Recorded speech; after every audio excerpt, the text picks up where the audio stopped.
Mientras la economía del Perú se va al garete gracias a las políticas comunistas, socialistas del gobierno de Castillo, de Perú Libre, a la ministra socialista de Trabajo, Betsy Chávez, lo único que le interesa son los eventos pomposos en donde un grupo de funcionarios burócratas de distintos países se reúnen para charlar, para discutir cómo solucionar los problemas que el propio Estado genera. Hicimos posible la realización del primer evento iberoamericano que convocó a 17 ministros de trabajo, que tuvo la presencia de la OIT, con miras a hacer el primer encuentro de manera presencial, que sería en sede aquí en Lima el próximo año. Uno de estos problemas que genera el propio Estado y que lo menciona la ministra de Trabajo es la informalidad.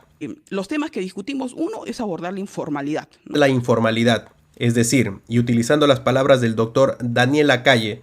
la decisión de mover ciertas actividades laborales fuera del control estatal no es una decisión adoptada por gusto, por antojo, ya que supone tremendas dificultades, riesgos para quienes lo practican, porque se exponen a demandas laborales y multas administrativas, sino también se debe a otra razón, y es la necesidad de supervivencia de las empresas y negocios dentro de un marco laboral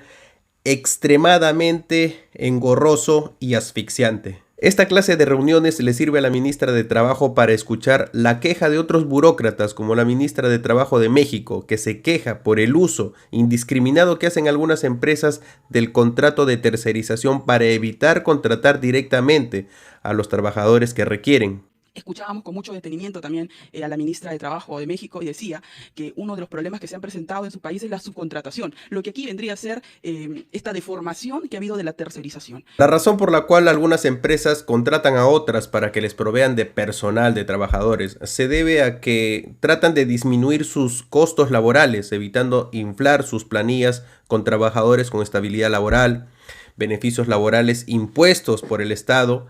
y respecto de los cuales las empresas no pueden desvincularse tan fácilmente para mejorar su productividad, y que todo esto se traduce para la empresa en una carga laboral difícil de manejar. En otras palabras, la tercerización ha resultado ser una vía de escape para muchas empresas para evitar asumir la semejante carga laboral impuesta por el Estado. Otro de los problemas que hemos encontrado es justamente que la pandemia ha afectado de manera muy diferente al segmento de la mujer. Otro de los problemas que han encontrado estos burócratas en estos eventos pomposos es el problema generado por la pandemia, no por el Estado, sino por el virus, respecto de la falta de trabajo para la mujer. Claro, como buena representante del gobierno socialista comunista de Castillo, seguramente la culpa es del mercado o de los empleadores malvados, machistas que no contratan a las mujeres, y no se debe a la rígida legislación laboral que tenemos, que prohíbe que los empleadores contraten libremente y de manera temporal a tanta mujer que lo necesita. El empleo decente que es una tara que tenemos nosotros en toda Iberoamérica. El empleo decente no es una tara, sino una obsesión de los gobiernos socialistas que pretenden imponer arbitrariamente su antojadiza concepción de lo que es decencia,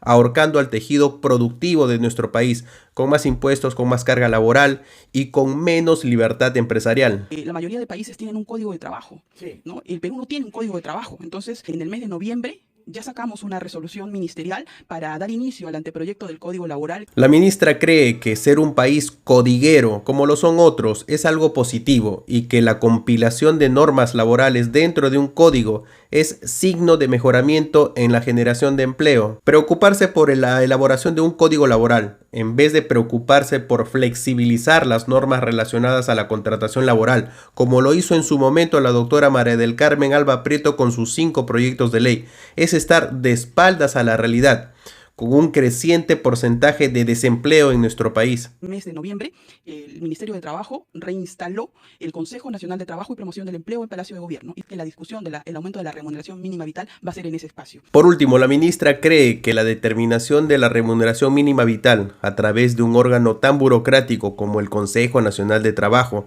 no va a estar manchado de tintes ideológicos y políticos. Y no va a responder a una emoción política, sino a criterios estrictamente técnicos. Y eso lo hemos conversado también con el ministro de Economía, Pedro Franque. Lo que dice la ministra es falso. Si la determinación de la remuneración mínima vital se va a dar dentro de un órgano burocrático que pertenece al Ministerio de Trabajo, siempre va a estar manchado de emociones políticas e ideológicas. Lamentablemente la ministra, como buena socialista, desconoce un teorema económico importante según el cual, si el Estado impone precios mínimos al factor trabajo, por encima de los salarios de mercado, indefectiblemente surge el paro o desempleo.